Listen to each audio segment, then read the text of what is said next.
Princess, I ask for your hand in marriage. I reject your proposal, Prince. But why? I don't understand. It will not bring peace. Our people oppose it. Our union would bring prosperity. No, this conversation is over. Enough!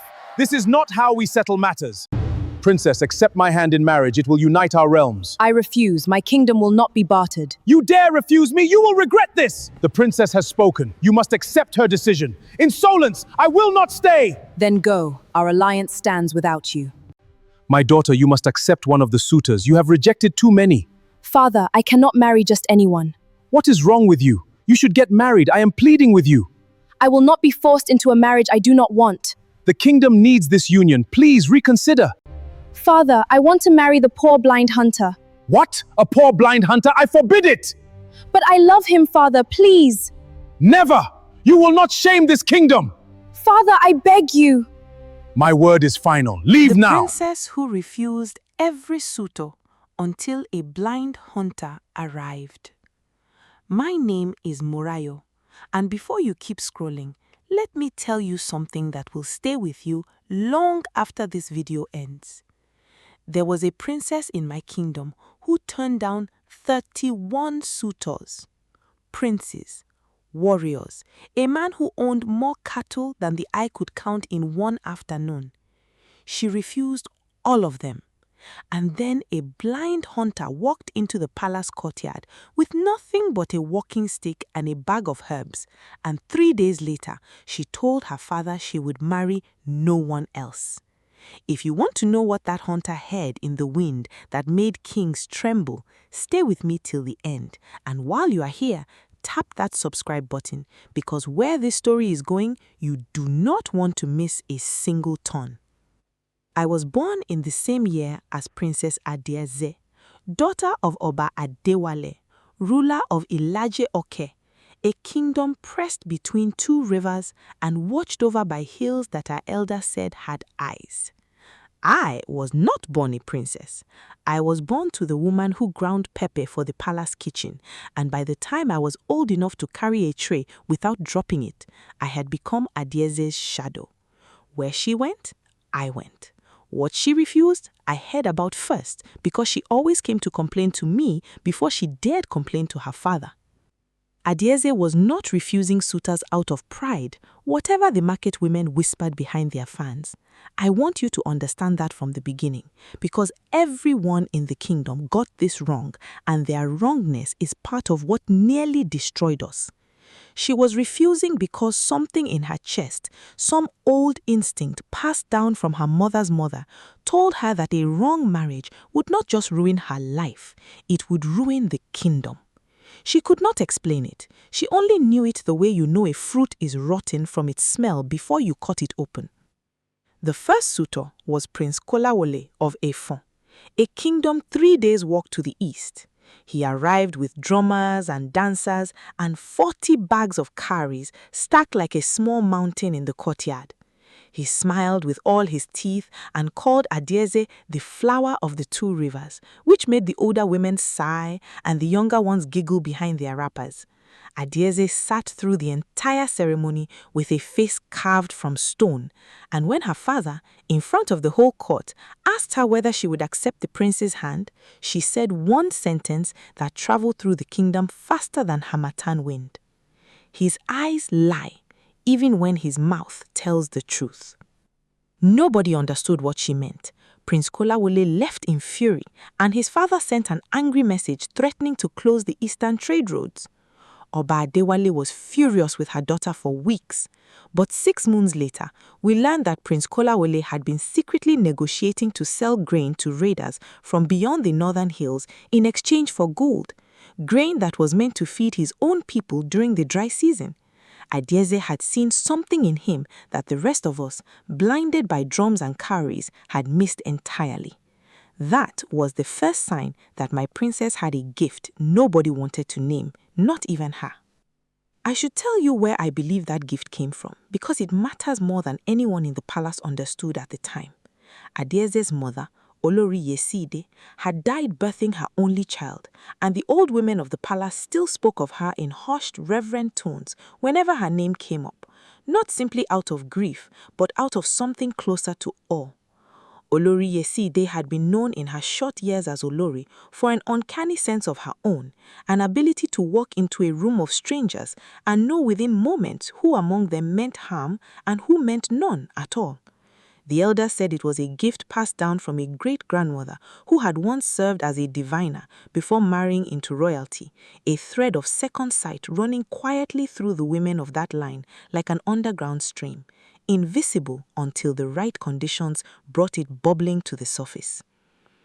Adaeze had never known her mother long enough to be taught how to use such a gift, and so it had grown in her wild and untrained, more instinct than understanding, a persistent ache in her chest whenever danger stood close, with no words or wisdom to explain why. I tell you this now because it explains something I did not understand as a child, watching her refuse suitor after suitor. She was not simply being stubborn, she was carrying her dead mother's warning system inside her own body, with no one left alive who could teach her to trust it fully. The second suitor was a wealthy trader named Babatunde, a man so rich that when he walked, his bracelets alone sounded like a festival. He offered to build the Oba a new palace wing with his own gold.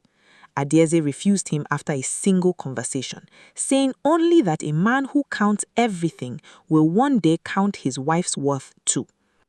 2 seasons later, Babatunde was discovered to have been counting the wrong things indeed. He had been recruiting spies inside our own market to report on the kingdom's grain stores and soldier numbers, selling that information to whichever kingdom paid highest. He was banished before he could do more damage, but the fear he left behind sat in our chests like a stone that would not dissolve. There was a suitor in between those two, a young war chief named Ogundele from the hill kingdoms to the south, whom I have not yet told you about because for years I tried to forget him myself. He did not arrive with gold or drummers. He arrived with a reputation of kindness that traveled ahead of him like sweet smoke. Stories of a young ruler who fed widows from his own storehouses and freed debt slaves the moment he inherited his father's throne. Even I, watching from the kitchen doorway with a tray balanced on my hip, felt my chest soften toward him before he had said a single word. Adaeze sat with him for 3 full days, longer than she has sat with any suitor before or since, and I began to hope, foolishly, that perhaps this was the one who would finally still the restlessness in her. On the evening of the 3rd day, she walked with him alone through the palace gardens, and when she returned, her face had gone the pale, drawn color of someone who has just set down a heavy basket she did not know she was carrying. She told me that night, sitting on my mat with her knees pulled to her chest. He is a good man, Morayo, truly good, not the kind of good men perform for an audience, and that is exactly why I cannot marry him. I did not understand, and I told her so.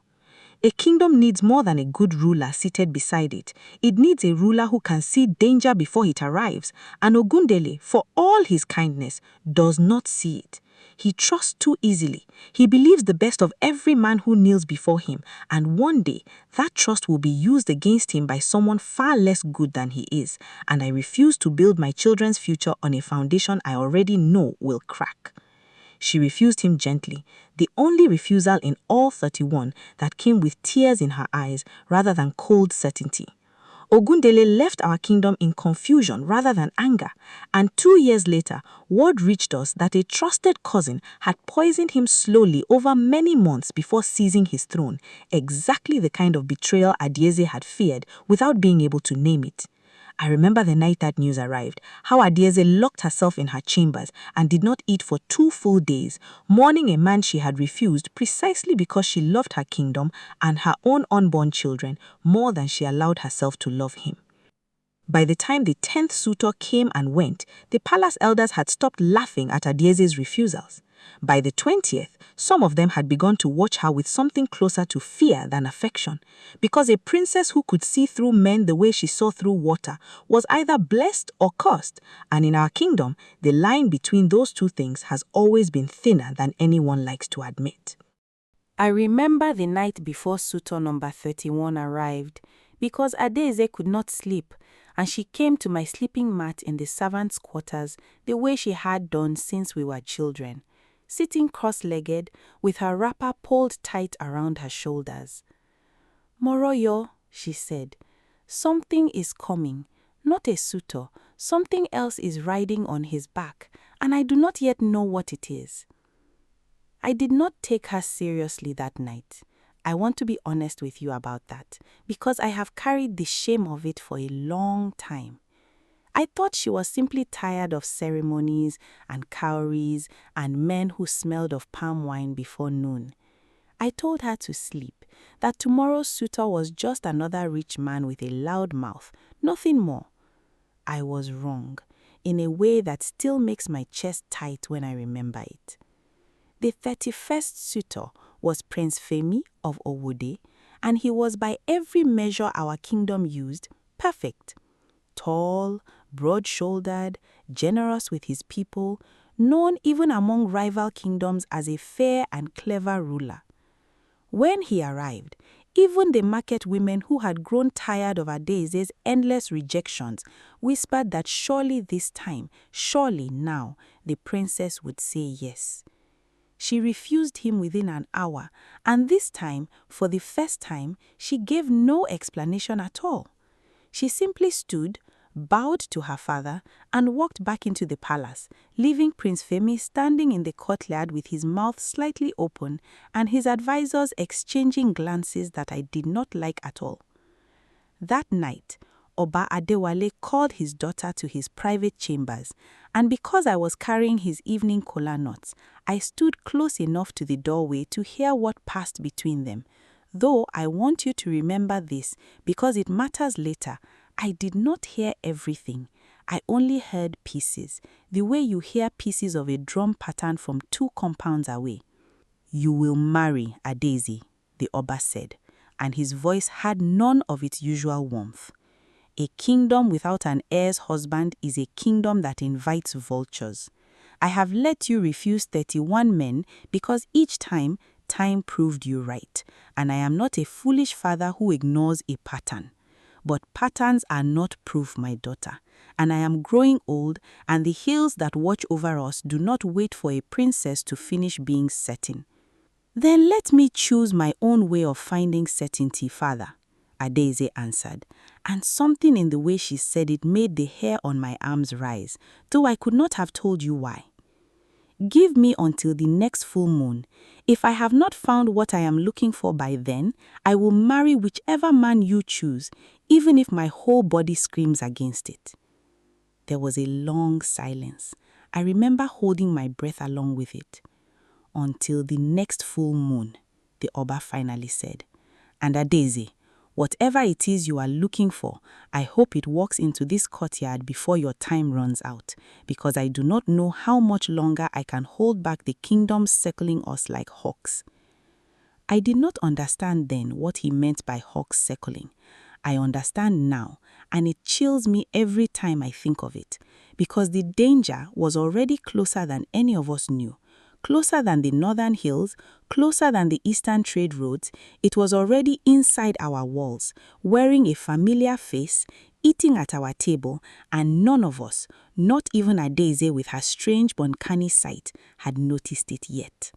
Before I tell you what happened next, let me ask you something. Have you ever had a feeling that danger was near, but everyone around you insisted you are imagining things? Hold that feeling close, because Adaeze carried it every single day of her life, and it was about to save more people than any of us could count. If this story is already pulling you in, subscribe now, because the next part is where everything you think you understand about this kingdom starts to unravel. 9 days after that conversation, on a morning thick with the smell of rain that had not yet fallen, a stranger walked into the palace courtyard, and everything changed. He did not arrive with drummers. He did not arrive with cowries or cattle or bracelets that announced his wealth before his mouth could open. He arrived alone, walking with a long, smooth stick that tapped the earth ahead of him in a steady rhythm, his eyes closed, or perhaps simply unseen. It was hard to tell from where I was pounding yam near the kitchen entrance. He wore the simple leather of a hunter, a bag of herbs and small clay pots slung across his back, and a necklace of cowrie shells and carved bone that did not look like decoration at all, but like something earned. The palace guards moved to stop him, spears crossing in front of his chest, and I remember the way he stopped exactly at the point of the spears without them touching him, as though he had counted his steps before he even entered the gate. "I have not come for the Oba's daughter," he said, his voice low and even, "though I understand you are all expecting men who have. I have come because 3 nights ago, the wind told me that something was haunting this kingdom, and I do not like to see the innocent haunted while I am able to walk." The guards laughed. One of them, a broad man named Kunle, who guarded the western gate, actually laughed so hard he had to lean on his spear. "A blind man has come to warn the Oba's soldiers about danger. Tell me, blind man, did the wind also tell you where to find your own 2 eyes?" The stranger did not flinch at the cruelty. He simply turned his face toward Kunle with a calm that unsettled everyone watching, myself included. "The wind told me your wife is expecting a child you do not yet know about, and you argued with your brother 3 nights ago about a debt you refused to repay. I did not come here for insults, soldier. I came to be heard, and I will wait as long as it takes." Kunle's face went the color of old ash. I later learned every word the stranger said was true, though to this day, I do not know how a blind hunter with no connection to our compound could have known such private things. The courtyard fell into an uneasy silence, and word raced through the palace faster than fire through dry grass. A blind hunter had arrived, claiming the wind spoke to him, and he already knew secrets he should never have been able to know. Adaeze heard the commotion and came out onto the upper balcony that overlooked the courtyard, the same balcony where she had watched 31 suitors come and go with drums and gold and empty promises. I was standing close enough to see her face when she looked down at the blind hunter, and I want you to understand, whatever you are imagining right now, it was not what you think. It was not the soft, dreamy look of a girl falling for a stranger's mystery. It was recognition. Sharp, immediate, unmistakable recognition. The way you recognize a face from a dream the moment you wake. "Bring him to the throne room," she said, and her voice carried a weight I had never heard in it before, not even when she stood before her own father. I want to hear what the wind has told him myself. His name, we learned, was Adisa. He had not always been blind. That truth would not come out until much later, and when it did, it would break something open in all of us. But for now, all the court knew was that a hunter with clouded eyes stood before the throne and spoke of danger with a certainty that even the Oba leaned forward on his stool. "3 nights ago," Adisa said, standing straight despite the weight of every eye in the room on him, "I was resting near the northern hills, where I hunt bushmeat for my own table, because that is all a man in my condition can still manage to do with any dignity.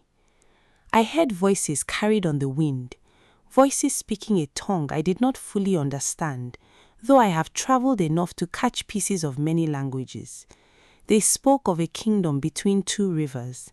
They spoke of a princess who refuses to marry, and they spoke of someone already inside these walls who was helping them count your soldiers, your grain, your weak places, someone they called only the mouth, because this person speaks for them from within your own court." The silence that followed was the kind that presses on your ears like water. I watched the Oba's face harden into something I had never seen on him before. Not fear exactly, but the recognition of fear's shape approaching from a distance.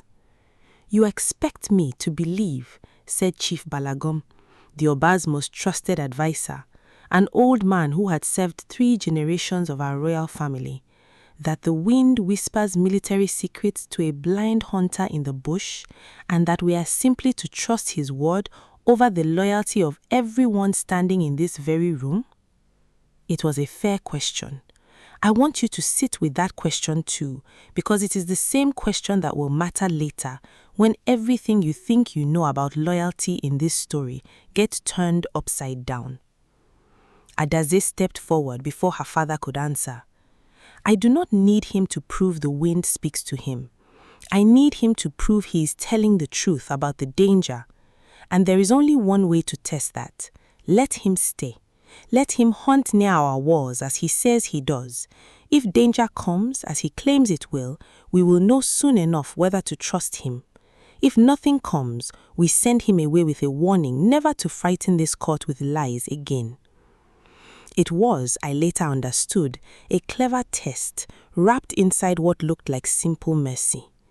Adaeze was buying time, both for the kingdom and for herself, because something about this blind hunter had already lodged itself in her chest the moment she saw him standing on a frame before crossed spears, and she was not yet ready to examine why.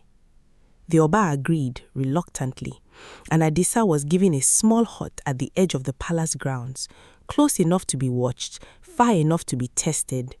I was assigned, along with 2 guards, to bring him his meals, and it was in those quiet visits, carrying yam and pepper soup to a man who could not see the tray in front of him, that I began to understand who Adisa really was, though I would not learn the full truth for many weeks yet. He was gentle in a way that surprised me.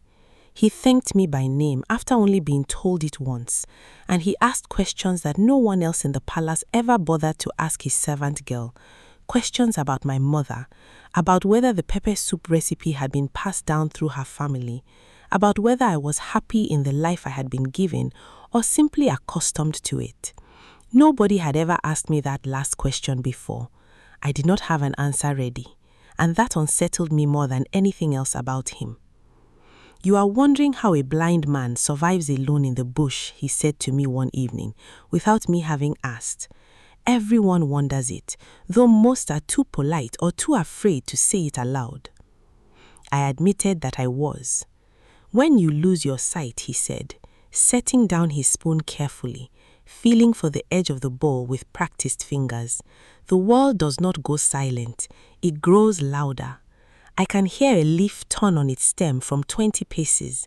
I can hear the difference between a man's footstep when he is telling the truth and when he is planning a lie. Because fear changes how a body moves, and deceit is a kind of fear a man carries in his chest, whether he admits it or not. The wind does not whisper secrets to me the way the court imagines, like some spirit story for children. The wind simply carries sound farther than most people realize, and I have spent 5 years listening to what it carries." There were quieter evenings too, evenings that had nothing to do with danger or secrets, evenings I have kept close to my chest all these years because they showed me a side of Adisa the rest of the palace never bothered to look for.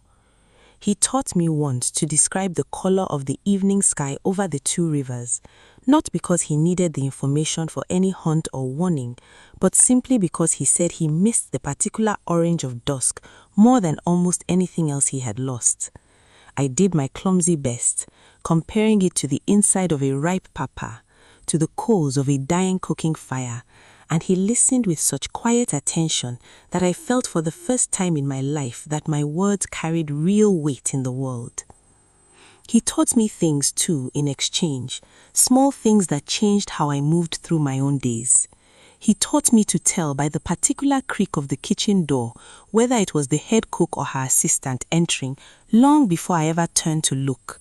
He taught me that fear has a smell, faint and sour, that settles into a person's sweat differently from ordinary nervousness, and once I learned to notice it, I began to understand the palace around me in ways I never had before.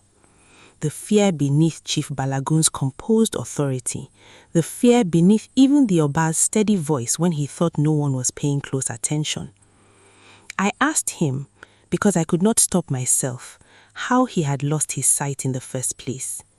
His face changed then, closed like a door shutting against rain, and I understood immediately that I had walked too close to something raw. That, he said quietly, is a story I have only ever told one other person, and she is not yet ready to hear the rest of it either. He did not say who she was, but I already suspected, and the thought sat strangely in my chest, somewhere between hope and worry. 7 nights after Adisa's arrival, exactly as he had warned, the danger came. It came quietly, the way real danger almost always does. Nothing like the dramatic invasions our storytellers sing around the fire. 3 men slipped through a weak point in the eastern wall in the deep hours of night, men dressed in dark cloth with no royal markings, moving with the practiced silence of people who had studied our palace's guard rotations for weeks. They were not raiders looking for gold. Adisa had already told Yoruba this much, and events proved him devastatingly right. They were assassins sent to kill Princess Adaeze before the full moon, before she could either choose a husband or refuse a final time, because a kingdom without a clear line of succession and no princess to inherit it would be a kingdom ripe for a hostile neighbor to simply walk in and claim. Adisa woke first, 3 minutes full before the guards even stirred, because he heard something the trained soldiers had missed entirely, the particular rhythm of feet that did not belong to anyone who lived within these walls, moving with the caution of men who knew exactly where the patrol gaps were. He moved through the darkness with a confidence that should have been impossible for a blind man, using his stick not as a support but as a weapon, sweeping the legs from beneath the first assassin before the man even knew he had been spotted. His shout woke the palace, guards poured from their quarters, and what followed was chaos, torchlight and shouting, and the clash of metal that I heard from the servants' quarters and will never forget as long as I live. 2 of the assassins were killed in the fighting. The 3rd was captured alive, and it was in the interrogation of that 3rd man, held in the palace's lower chambers under torchlight while Chief Balagun and 2 soldiers questioned him through the night, that the 2nd layer of this story cracked open, and everything we thought we understood about who our enemies were turned out to be only half the truth. The captured assassin, weak and bleeding from a wound to his shoulder, confessed that he and his companions had been hired by agents of Owode, the very kingdom whose Prince Femi had been refused by Adaeze only weeks earlier. But he confessed something else too, something that made even Chief Balogun's weathered face go pale in the torchlight. "We did not choose our targets alone," the man rasped. "Someone inside your own walls told us when the princess slept lightest, told us which guard would be easiest to bribe for silence, told us the layout of her private chambers down to which floorboard creaks. We paid this person well. I never saw their face. They spoke to our leader always at night, always in shadow, and our leader called them only the mouth, the same name your blind hunter already warned you of. I was not in that chamber to hear this myself, but Adaeze told me everything the next morning, sitting on my sleeping mat the way she had done since we were girls, her face pale in a way I had never seen before, not even during her father's angriest scolding. Someone I trust is betraying me, Morayo. Someone close enough to know which floorboard creaks in my own room. Do you understand how small that circle is? My father, Chief Balogun, my own handmaidens, you. I felt the accusation in that last word, even though she did not mean it as one, and I understood, with a coldness that settled into my stomach, that the danger closing in on my princess was no longer a story about faraway kingdoms and jealous suitors. It was a story about the people who ate at her table, who braided her hair, who had known her since she was a child learning to walk. It was about someone we all loved, wearing a mask so perfect that even Adisa's uncanny hearing had not yet named them.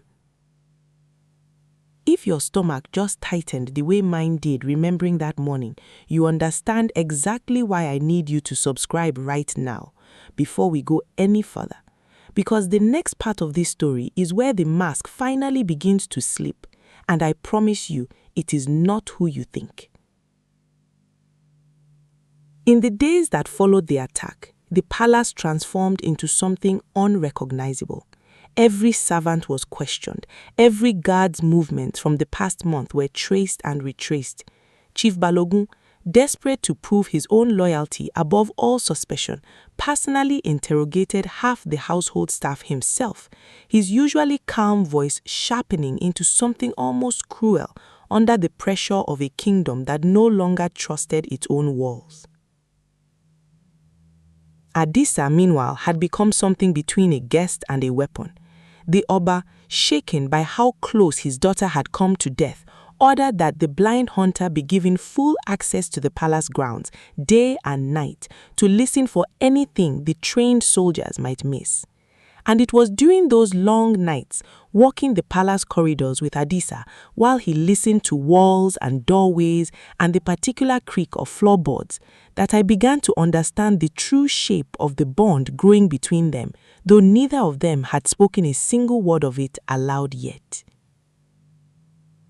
She would find reasons to walk beside him. She would ask him questions about the sounds of the world that no sighted person ever thought to ask, and he would answer with a patience and honesty that made her laugh in a way I had not heard since we were children climbing the mango tree behind the kitchen. I watched my stubborn, uncanny princess, the girl who had seen through 31 suitors like glass, slowly lower a wall around her heart that I believed until that moment was simply built too high for any man to ever climb. But this is not a simple love story, and if you have been paying attention, you already know that something darker was still coiled beneath the surface of this kingdom, waiting. It was Adisa himself who first noticed the pattern that would eventually unravel everything. He explained it to Adaeze one evening in the palace garden, with me standing close enough to overhear, because by then, both of them had stopped minding whether I listened. I had become something like a keeper of their secret. The traitor moves at very particular times, Adisa said. His blind eyes turned toward the sound of Adaeze's breathing rather than her face, a habit I noticed he never broke. I have listened to this palace for weeks now. Every voice, every footstep, every whisper carried down the corridors at night. There is a pattern to when messages leave these walls. They always leave 2 nights after Chief Balogun holds his private council with your father, always carried out by the same light, uneven footstep, a person who favors their left leg slightly, perhaps from an old injury. I felt my own pulse quicken because I knew exactly who watched the western kitchen corridor most nights. It was Kunle, the very guard who had mocked Adisa on his first day in the courtyard, the same guard whose secret about his wife's pregnancy and his brother's death Adisa had already known on that first day in the courtyard. I will admit, to my own shame, that for the first 4 of those nights my suspicion sat squarely on Kunle, and I was not alone in that suspicion. 2 other servants had noticed him slipping away from his post more often than usual in recent weeks, and Chief Balogun himself had begun quietly reviewing the guards' debts, the very debts Adisa had mentioned on that first day in the courtyard. We watched Kunle stumble through an argument with his brother near the palace stables on the 6th night, voices raised over money neither man seemed willing to discuss further. And for a moment, I believed we had found our traitor without needing Adisa's ears at all. It was Adisa himself who cautioned patience, he said, quietly, when Chief Balogun suggested arresting Kunle on suspicion alone. I have listened to that man's footsteps for weeks now. They carry frustration, yes, even shame, but they do not carry the particular caution of someone who fears being followed. Kunle does not yet know how to hide anything, which is precisely why I do not believe he is our mouth. His caution likely saved an innocent man, however troubled, from a punishment he did not deserve, and it taught me something about justice that I have carried with me since, that the loudest suspicion in a room is rarely the most reliable one. We began to watch, carefully, quietly, over the following nights, and slowly the trap Adisa had begun weaving without any of us quite realizing tightened around a name none of us wanted to say aloud. Here is where I must pause and tell you the truth about how deeply this story fooled even those of us living inside it. Because the person Adisa's pattern pointed toward was not Kunle at all, and it was not any of the guards we had all quietly begun to suspect. On the 9th night of watching, following the uneven footstep down the eastern corridor under cover of near total darkness, it was Adaeze herself, moving silently on bare feet beside me while Adisa listened from a hidden alcove nearby, because by then, both of them had stopped minding whether I listened. I had become something like a keeper of their secret. It was Ayasewa, the old woman who had served as the Oba's most senior handmaiden since before Adaeze was even born, the woman who had nursed Adaeze through fevers as a child, who had taught her to weave her first cloth, who had wept openly with joy at every one of Adaeze's small victories over the years. Ayasewa, whose left leg had never fully healed since a fall from the palace stairs a decade ago, an injury that had made her limp so familiar to everyone in the palace that not a single soul had ever questioned it. Adaeze made a sound in her throat that I will never forget. Something between a gasp and a sob swallowed before it could fully escape, and I had to grip her arm to keep her from rushing forward right then, before we understood the full shape of what we were witnessing. We followed at a distance and watched Iyasewa slip a small folded cloth, marked with symbols I did not recognize, into a gap beneath a loose stone near the outer wall, precisely the kind of drop point a spy would use to pass information to someone waiting outside without ever meeting them face to face. The Oba was told that same night, and I have never in my life seen a man's face collapse the way his did when Chief Balogun brought Iyasewa before him in chains before the first light of dawn. She did not deny it. I think in some strange way, part of her had been waiting years for someone to finally see her clearly. You do not understand what it is to serve a family your whole life and never once be seen as anything more than furniture, she said, her voice cracking but her spine straight, refusing to bow even in chains. My own daughter was taken from me by soldiers from Owode 15 years ago, sold into their service because your father's taxes left my family with nothing to pay a ransom. Owode's agents found me 5 years ago. They did not force me. They offered me something your father never once thought to offer in 30 years of service. They offered me my daughter back alive if I helped them learn enough about this kingdom's weaknesses to make conquering it swift and bloodless without ever meeting them. I told myself every single time I passed information through that wall that I was protecting Adaeze in my own way, ensuring that whatever came would come quickly, with as little suffering as possible for the child I had raised as my own. The throne room fell utterly silent. Even Chief Balogun, a man rarely moved by anything, had to look away. Adaeze stepped forward and I watched her wrestle visibly with anger and grief, so tangled together that I do not think even she could have separated them in that moment. You let assassins into these walls, Iyasewa.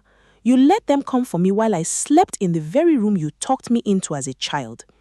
Iyasewa said, I did not know they meant to kill you. And for the first time, her composure broke completely. Tears cutting clean lines through the dust on her face. I swear before every ancestor watching us now, I believed until that night that Owode only wanted information, that they meant to force a peaceful surrender through fear alone, not blood. When I learnt what the assassins truly intended, I was the one who sent word to the blind hunter's hut that same evening, hoping he would hear it in time because I could not bring myself to warn the guards directly without revealing myself. I could not save my daughter and also stay silent while you died, Adaeze. I chose the only path that let me try to save you both. It was, in its own devastating way, the truth. And it was Adisa, listening from the edge of the room with his blind eyes fixed on nothing, who confirmed it. She is not lying, he said quietly. I heard the warning voice that reached my hut that night, half a season ago, before the attack. I did not know then whose voice it was. I know now. The Oba wept that day, something none of us had ever witnessed, not even at his own wife's funeral years before. He did not execute Iyasewa, though the law of our kingdom demanded it. Instead, in a decision that shocked the entire court, he sent his own soldiers to Owode not with weapons, but with gold and a formal demand for the return of his stolen daughter 15 years gone, framed as the price of Owode's silence about their own failed assassination and their spies' exposure. A secret Owode's king desperately wanted buried before it reached other kingdoms and destroyed his reputation as a fair ruler. It was a dangerous gamble, trading political leverage for a single old woman's broken heart. But the Oba had learned something from watching his daughter refuse 31 suitors for reasons the rest of us had been too blind to see. Sometimes, the right choice looks like foolishness to everyone except the person brave enough to make it. But this is not yet the end of the story, and I promised you at the beginning that the danger to this kingdom ran deeper than one grieving mother's broken loyalty. Iyasewa was a wound in our walls, yes, but wounds do not create themselves.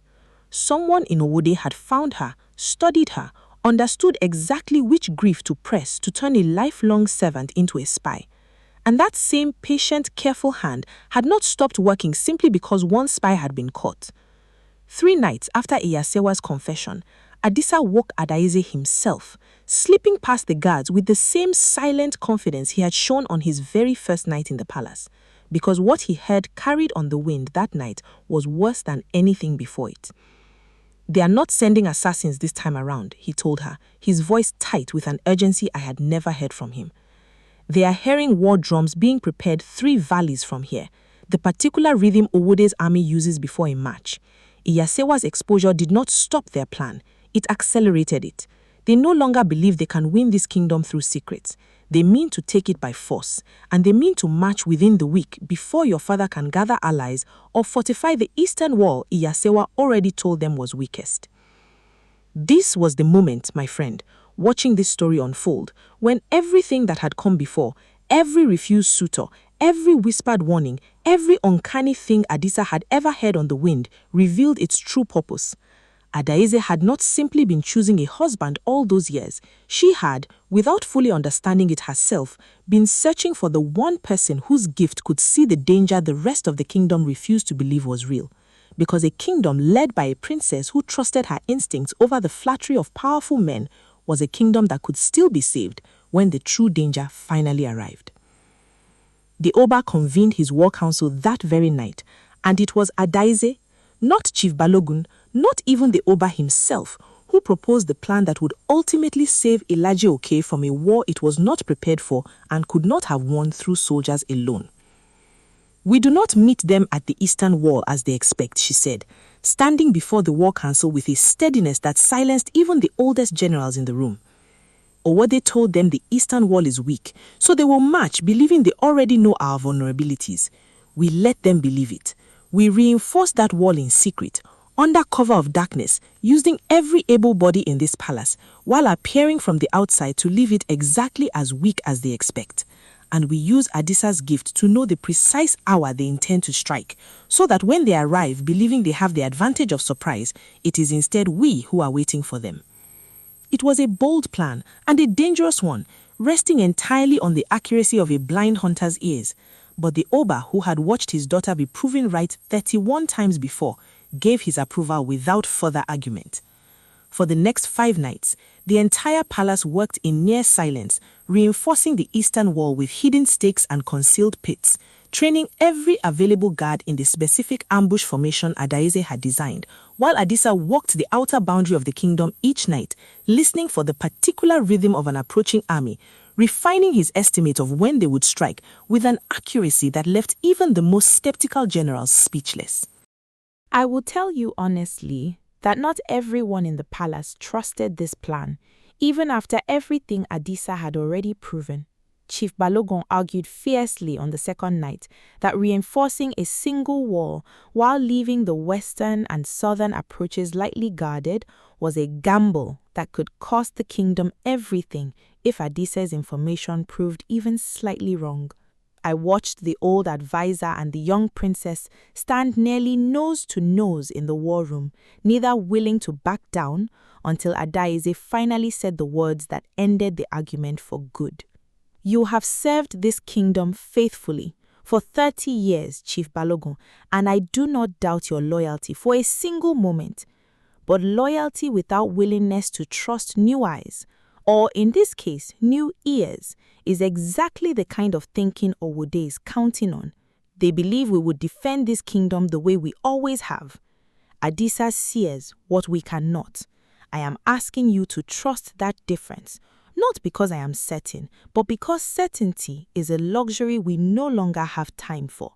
Chief Balogun did not answer with words. He answered by picking up a digging tool himself, an old man well past the age of manual labor, and walking through the night beside the youngest soldiers to reinforce the wall his own instincts still doubted. I have never forgotten that image, an old man's pride bending itself around a young woman's uncanny certainty, because it taught me that wisdom is not simply knowing you are right, it is knowing when to trust someone else's rightness over your own. On the third night of preparation, a runner arrived from a neighboring village near the northern hills with grim news that confirmed everything Adisa had warned. Owode soldiers had been seen moving through the border forests in numbers far greater than a simple raiding party, accompanied by wagons of siege equipment clearly meant for a prolonged assault rather than a quick strike. The War Council's fear sharpened into something closer to dread, and more than one soldier privately confided to me as I brought water to the men walking through the night that they did not expect to see the next full moon. Adaeze did not allow that fear to settle for long. She walked the length of the eastern wall each evening herself, speaking with soldiers by name, listening to their worries, reminding the youngest among them, boys barely older than myself who had never held a weapon in true battle, of the strategy Adisa's ears had made possible. I watched her become, in those 5 days, something more than a princess who refused suitors. I watched her become a leader her people would follow into fire, and I understood then, more clearly than ever, exactly what her strange gift for seeing through men had truly been protecting the kingdom for all along. I will not pretend to you that those 5 nights were calm. Fear moved through the palace like a fever, and more than once I saw grown soldiers pause mid-task simply to breathe through the terror of what was coming.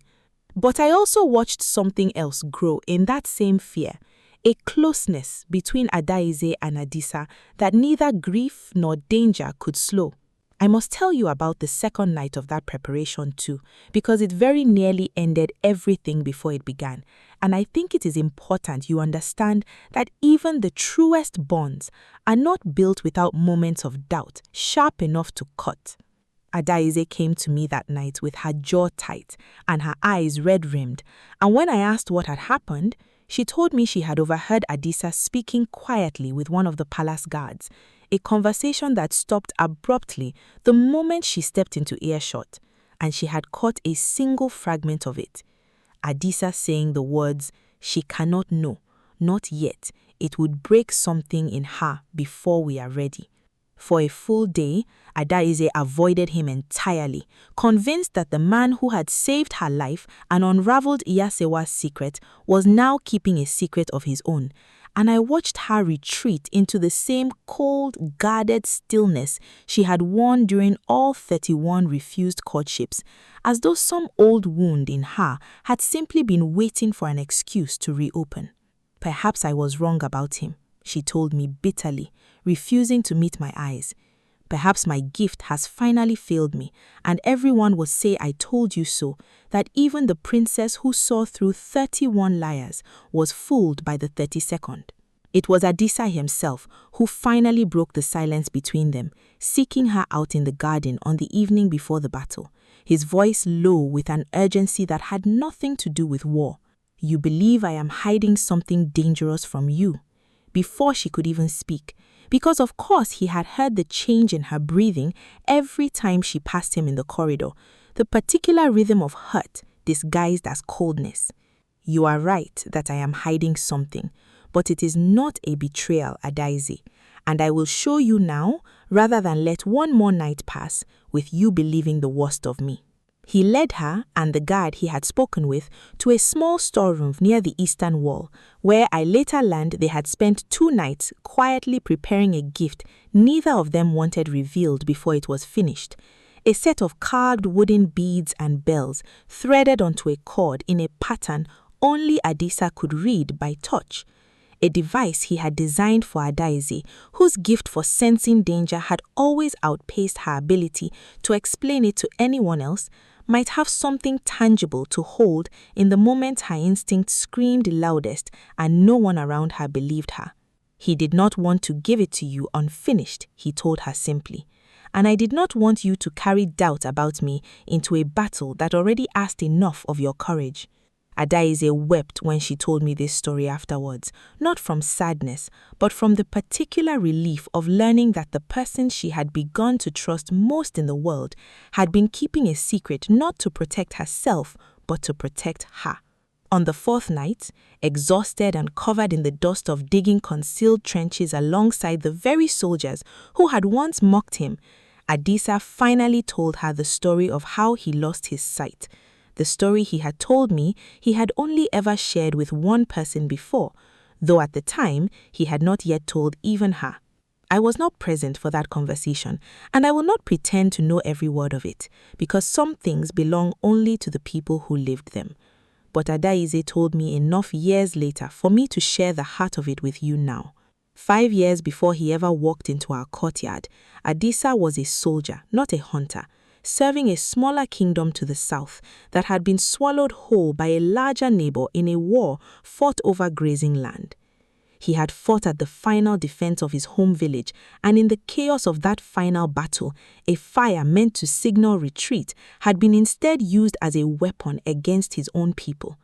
Smoke and flame filling the narrow valley where his family had taken shelter.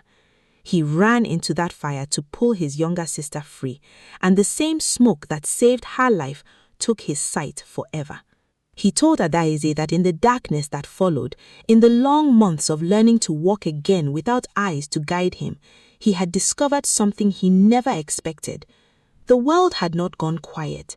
It had grown impossibly loud, full of details his sighted self had never once bothered to notice. And slowly, painfully, he had taught himself to read those details the way other men read faces. He had wandered from kingdom to kingdom for years afterwards, unable to settle, until 3 nights before he walked into our courtyard, the wind had carried him a warning about a princess and a kingdom he had never even heard of, and something in his chest, the same instinct perhaps that had once sent him running into fire for his sister, told him he could not simply walk past it. I did not come here for you, he confessed to her that night, according to what she later told me, his voice raw with an honesty he rarely allowed himself. I came here because I could not live with myself if I heard danger approaching and did nothing, the same way I could not live with myself if I had heard my village burning and stayed away. But I will not pretend any longer, Adaeze, that I have not begun to want more than the wind's business here. I have wanted it since the first evening you asked me a question no one else in this palace ever thought to ask a blind man, which was not how I lost my sight, but what I could still see clearly despite it. I am told that Adaeze did not answer him with words that night. She answered him by taking his hand and placing it gently against the side of her face, letting him read in the only language fully open to him everything she had not yet found the courage to say aloud.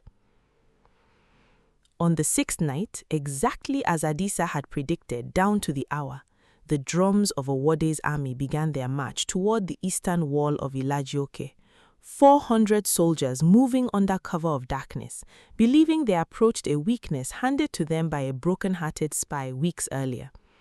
What they found instead was a kingdom that had turned its greatest vulnerability into its sharpest trap. Concealed trenches broke the advancing formation into chaos before they even reached the wall itself. Guards who had trained for 5 nights under Adaeze's unconventional strategy struck from angles the enemy soldiers had never anticipated, and Adisa himself, standing atop the wall beside the Oba, called out the movement of enemy commanders in the darkness with an accuracy that unraveled Owode's chain of command within the first hour of fighting, his voice cutting through the chaos to redirect our own soldiers to exactly where the enemy's weakest points shifted, moment to moment. I watched much of that battle from the palace wall myself, given a place beside the water carriers and the healers, preparing bandages for whatever the night would bring. And I will never forget the particular terror of watching torchlights scatter into chaos across the darkened field below, of hearing Adisa's voice cut through the din again and again, calling out warnings that sent our soldiers pivoting at exactly the right moment to meet an attack from the flank they could not yet see coming. There was a moment, near the deepest part of the night, when Owode's general himself broke through the outer trenches with a small guard of his most trusted men, pressing directly toward the section of wall where the Oba himself stood watching the battle unfold. I saw Adisa move then, in a way I had never seen him move before, abandoning his post beside the Oba to meet the charge head-on, his blind eyes fixed on nothing and everything at once, his stick moving with a speed and precision that felled 2 armed soldiers before the rest of our guards could even reach him. He took a spear wound to his left arm doing it, a wound that would leave a scar he carried for the rest of his life, but he did not fall. And by the time our reinforcements arrived, the general's guard was broken entirely, the general himself taken alive and disarmed at Adisa's feet. By dawn, Owode's forces had retreated in disarray. Their commanding general captured alive, their carefully planned invasion turned into a humiliation that would keep them from attempting such an assault again for a generation. Ilaje-Oke had lost soldiers that night, and I will not pretend the victory came without grief, because it did not. And I still remember the mothers who wept at the burial mounds raised outside the eastern wall in the days that followed. But the kingdom stood, whole and unconquered, and every single person within its walls understood, without needing to be told, exactly whose stubbornness and whose strange, uncanny gift had made that survival possible. Prince Femi of Owode, whose own father had orchestrated both Iyasewa's recruitment and the failed invasion without his knowledge, arrived at our gates 2 weeks later, alone and unarmed, to formally apologize on behalf of his kingdom and to reveal, in a gesture that restored some measure of my faith in the honor left in this world, that he had discovered his father's schemes only after the invasion's failure and had confronted him, forcing the old king's abdication in favor of a rule he intended to build on honesty rather than conquest. It was in its own strange way a final vindication of everything Adaeze had sensed the very first time she looked into his eyes and refused him, because she had not seen a villain in Prince Femi that day. She had seen a good man standing too close to a rotten root he had not yet learned to recognize. Iyasewa's daughter was returned to Ilaje-Oke 3 months later, thin and frightened, but alive. And I watched the old woman fall to her knees in the dust of the courtyard, weeping in a way that finally, after everything, looked like relief rather than grief. The Oba, in a mercy that surprised the whole court, allowed her to live out her remaining years in a small house near the palace, rather than in chains, saying only that a kingdom which forgot how to forgive its wounded was no kingdom worth protecting in the first place. I visited Iyasewa often in the years that followed, long after the fear of that season had softened into memory, and she told me once, sitting outside her small house with her daughter grinding pepper beside her, that the hardest part of carrying her secret had never been the fear of being caught. It was sitting beside Adaeze each evening, braiding her hair the way she had since the princess was a small child, and having to smile as though nothing at all sat crooked in her chest. She told me, a secret like that does not simply live in your actions. It lives in every ordinary moment you share with the person you are betraying, until you can no longer remember which parts of your love for them were real and which parts were simply guilt wearing love's clothing. I have thought about those words many times since, and I have come to believe they were the truest thing anyone said to me during that entire difficult season. Chief Balogun, too, changed in ways worth telling you about, though his change came quieter, without confession or ceremony. He began in the months following the battle to seek Adisa out deliberately, sitting with him in the evenings to learn what he could of the blind hunter's way of listening to the world, not out of suspicion any longer, but out of a genuine hunger to understand a wisdom he had once dismissed outright. By the time Adaeze and Adisa's wedding arrived, the old advisor, who had once demanded proof before trusting a stranger's word, stood as one of Adisa's staunchest defenders in the court, and it was Chief Balogun himself, in a gesture that moved the entire palace to tears, who offered the ceremonial blessing at their wedding, traditionally reserved for a father, since the Oba had asked him to stand as a second witness to a joy he said was too large for one father's heart to hold alone. And Adaeze, my stubborn, uncanny princess, who had refused 31 suitors because something in her chest always told her the truth before her mind could catch up to it, stood before her father at the next full moon, exactly as she had promised, and told him she had found what she had been searching for after all. The wedding of Princess Adaeze and Adisa, no longer simply the blind hunter, but a man the entire kingdom had come to call its quiet guardian, was unlike any celebration Ilaje-Oke had held in living memory. There were no 31 competing suitors bringing gold and empty promises. There was only a hunter with clouded eyes who had walked into a courtyard with nothing but a stick and a bag of herbs, and a princess wise enough to recognize that the truest gift a person can offer another is not wealth or beauty or a title, but the willingness to listen, truly listen to what the world is trying to tell you, even when everyone else insists you are imagining things. The ceremony itself lasted 3 full days, as was tradition for a royal wedding in Ilaje-Oke, though I noticed that Adaeze insisted on stripping away much of the excess her father had once lavished on suitors who never deserved it. There were no towering displays of cowries, nor processions designed simply to impress rival kingdoms watching from a careful distance. Instead, she asked that the second day of celebration be open to every household in the kingdom, not simply the wealthy or the well-connected, so that the same market women who had once whispered about her endless refusals could sit at long tables beside palace nobility and eat from the same pots. I remember Adisa moving through that crowd on the second evening, no longer needing his stick to navigate a space he had by then learned as intimately as his own skin, stopping to speak to soldiers who had once doubted him, and children who tugged at his sleeve, wanting to know if it was true that the wind really did talk to him.